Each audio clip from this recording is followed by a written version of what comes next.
lately, a lot can happen from that split second. Your heart can totally, your whole mindset and heart can change just like that. It could, and that demon that was hidden in you from that beginning of that you came into the truth or wherever, it could be brought out right then and there. That's also, why it could be like the demon's watching you the whole time. So we got demons and angels around us, and he's waiting for that the right opportunity for when your mind is not being circumspect, or you give your mind over to doubt, lack of confidence. It slithers in, but he's waiting for that right moment though. Basically, it's like a test. Like, although, because we know in the scriptures, we know us brothers, us men that are striving for this truth, that we fall. But the scriptures say, a righteous man falleth 7 times and rises back up. Okay? But we continue on, right? Repent, and continue on. And but that demon, that evil spirit, he's like, we don't fall into that one. He's like waiting for his own proper time. He's waiting for the time where he's gonna be sweet to him. You know what I'm saying? So it's good, man, that you brothers, us brothers, also to us, myself, that we gotta stay strong in this, man. We gotta stay circumspect. We gotta put our trust into Yahweh Ba'Hashem Yahweh Shai. Okay? Now I'm gonna get this.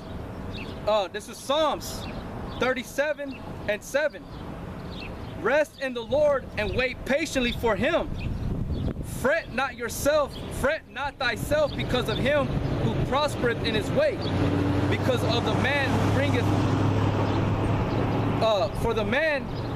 let me start all over. Psalm 37:7. Rest in the Lord and wait patiently for him. Fret not thyself because of him who prospereth in his way, because of the man who bringeth wicked devices to pass. Cease from anger and forsake wrath. Fret not thyself in any wise to do evil, for evildoers shall be cut off, but those that wait upon the Lord shall inherit the earth. Like I was telling the brother last week before we started the lesson last week, and I can't remember what movie I was telling you I was watching, but this man, it's The Bucket List. What is it? Jack Nicholson, I think his name is. Jack Nicholson was telling Morgan Freeman, pretty much just go all out, to go all out, and, because he's about to die of cancer, of a cancer that he only has 6 months to live. But that Morgan Freeman, he goes, I don't want to make myself a damn fool. But Jack Nicholson goes, never too late. So you can't be having that mentality, because I was just saying a minute ago, like I said, man, don't fret yourself, because, all right, we already know, man, there's no hope. We know there's no hope for a man who prospers in the way of unrighteousness, all right? There's no hope, man. Whether you want to believe it or not, we just know. We know what we worship, so we know that. Well, the scriptures say, what is it, Job? You always like to bring it out. Yep. The wicked triumph, only triumph for a season. Yep. The triumphing of the wicked is short. Yep. Just because you see, man, a wicked man prosper, man, don't let that catch you off guard, man. His death is horrible, man. Like we were saying about the chip, because that way, we already know the wicked man, he's gonna take the chip. If you continue the way of righteousness, man, you're not gonna take the chip. We already know his death's certain. But you have like I said, we have a lively hope. Yeah, we can use that word hope. Yeah. They can't. If they use it, it's in vain. That's why I was going to say earlier about the scripture in Wisdom of Solomon. That's why it says that their hope is vain. Yep. They shouldn't even be allowed to use the word hope anymore. Well, they can't. And if they do, it's vain. Yeah. It's not to their profit. Right? Yep. This is Luke chapter 21, verse 19. In your patience possess ye your souls. Yep. In your patience. In your suffering. Yep. That's what that word goes back to suffer. You gotta be patient and possess yourself, man. And control and gird up your loins and continue to fight. And hope in the Lord. Because you can't do it by yourself. We can't do it by ourselves. We gotta put our trust in Yahweh Shai to redeem us, man, from all trouble, from anything. It don't have to be trouble. It could be us getting a raise or something, us getting a job, or us having a good day with our daughter or our son, or you know, something that don't have to be involved with trouble. Anything. This is James 5:7. Be patient, therefore, brethren, unto the coming of the Lord. Behold, the husbandman waited for the precious fruit of the earth. Right, the husbandman, which is Yahweh Shai, waits for the precious fruit of the earth. What was that? The elect. So he's waiting for the elect to come to the full perfection, and he's gonna come, man. That's why I said prior, what did it say? Read it again, the top one. Be patient, therefore, brethren, unto the coming of the Lord. Unto the coming of the Lord. Go ahead. Behold, the husbandman waited for the precious fruit. Right, so the Lord is long suffering. He's gonna come on his own time. Just like Ezra was having a conversation with the angel Uriel, and he's saying, well, why can't you come back now, Lord? Why can't you all make it happen right now? But Ezra didn't know what he was asking. And they gave him a similitude saying, okay, we'll go to a woman and ask a woman, can she give birth to more than one child at a time? And he knew the answer, she can't. One child comes at a time, and if at that, two, twins. So the Lord's gonna come on his time. He's waiting. But really, he's waiting for Yahweh to give Yahweh Shai, his son, the green light. Behold, the husbandman waited for the precious fruit of the earth and has long patience for it. And he has long patience for it because he knows it's gonna come to perfection and he's gonna get it.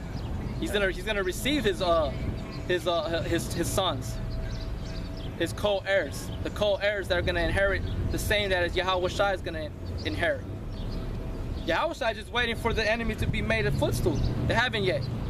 Esau is still in rulership right now. He's still getting away with what he does.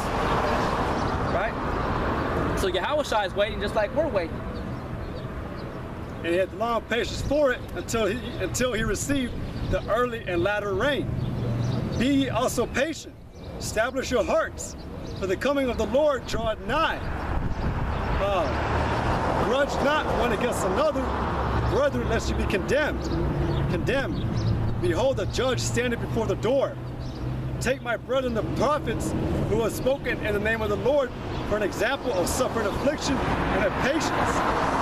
Behold, we count them happy which endure. Ye have heard of the patience of Job and have seen the end of the Lord, that the Lord is very pitiful and of tender mercy. That's it.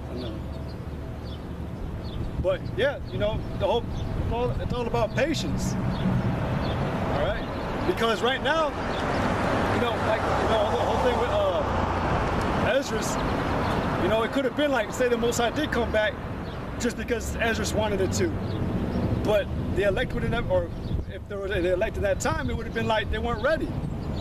That's why we had to wait in this time, because if the Most High came back now, there's a good little sum of brethren out there who could have been the elect, but they could fall out because the time wasn't yet, or the time wasn't ready yet.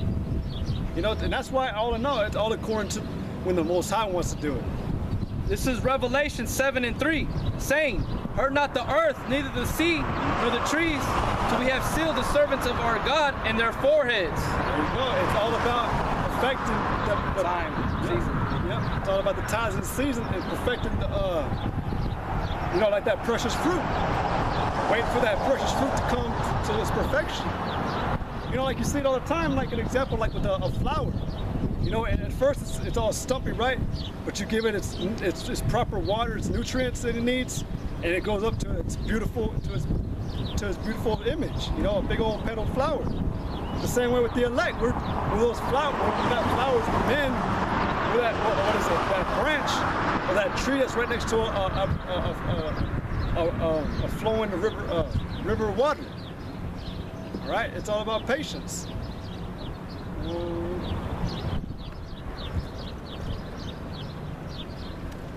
This is Ecclesiastes 3:7. A time, start at verse 1. Ecclesiastes 3:1. To everything there is a season and a time to every purpose under the heaven. I'm gonna jump down to verse 7. A time to rend and a time to, I'll start at verse 2. A time to be born and a time to die. A time to plant and a time to pluck up that which is planted. A time to kill and a time to heal and a time to break down and a time to build up. A time to weep and a time to laugh, and a time to mourn and a time to dance. A time to cast away stones and a time to gather stones together. A time to embrace and a time to refrain from embracing. Right. A time to get and a time to lose. A time to keep and a time to cast away. A time to rend and a time to sow. A time to keep silence and a time to speak. A time to love and a time to hate, and a time of war and a time of peace. There you go. You know, all in all, there's a time for everything. There's a season and time for everything. All right? And we already know, and we know that Yahweh B'Shem Yahushai, he's waiting on that time. All right? We already know he's long-suffering, and we already know everything is making him mad. That's why America is going to be destroyed, the so-called white man in 2/3, because he's mad. But he's got to wait to that elect, until he knows that the elect is truly ready. 2 Ezra 3:8. But beloved, be not ignorant of this one thing, that one day is with the Lord as 1,000 years, and 1,000 years is one day.